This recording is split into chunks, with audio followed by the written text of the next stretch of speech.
Martínez.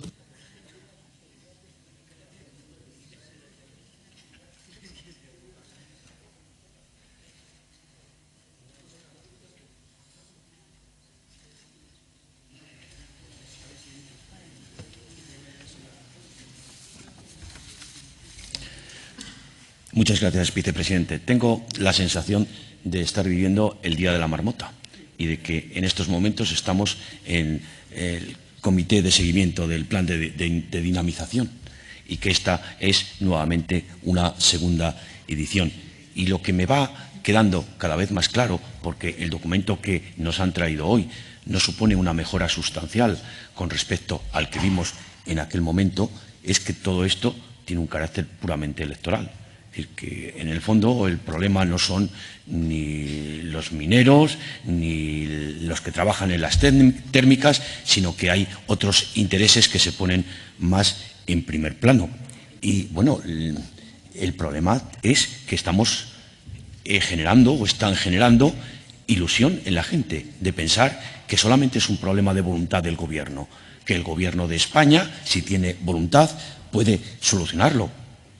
Y bueno, hasta hace muy pocos meses ustedes han tenido el Gobierno y no han tenido esa capacidad. Y les voy a poner un ejemplo.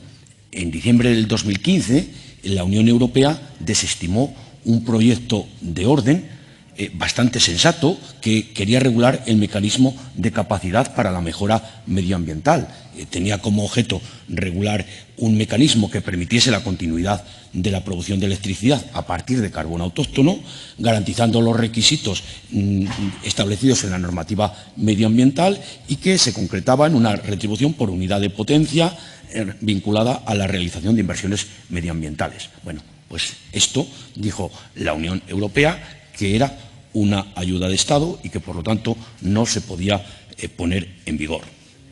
¿Qué les lleva a pensar que lo que no fue posible en 2015 lo sea ahora? Ustedes instan a que el Gobierno, quieren que el Gobierno inste a las empresas eléctricas para que se acometan las inversiones necesarias pendientes. Pero el problema es que las inversiones necesarias pendientes son bastante más importantes de lo que hemos descrito hasta ahora. Y la paradoja es que por el mecanismo de fijación de precios, la ganancia está en cerrar centrales, no en mantenerlas. Y que además no existen mecanismos para hacerles cambiar su decisión. Mire, estamos hablando de que la capacidad instalada es de 104.000 megavatios aproximadamente. ¿Sabe cuánto es un consumo punta? Del orden de 40.000. Fíjese qué desfase. Jamás ha existido un desfase de este calibre. Por lo tanto, la única posibilidad de obligar a las térmicas a mantenerse es, como siempre, a base de dinero. Plantean ustedes que es, digamos, el problema fundamental que tenemos con respecto a la proposición que ustedes ofrecen hoy, que se modifiquen los criterios de cierre. Esto ya se votó en el Congreso. ¿Qué les lleva a pensar que una nueva propuesta va a cambiar los criterios del Congreso?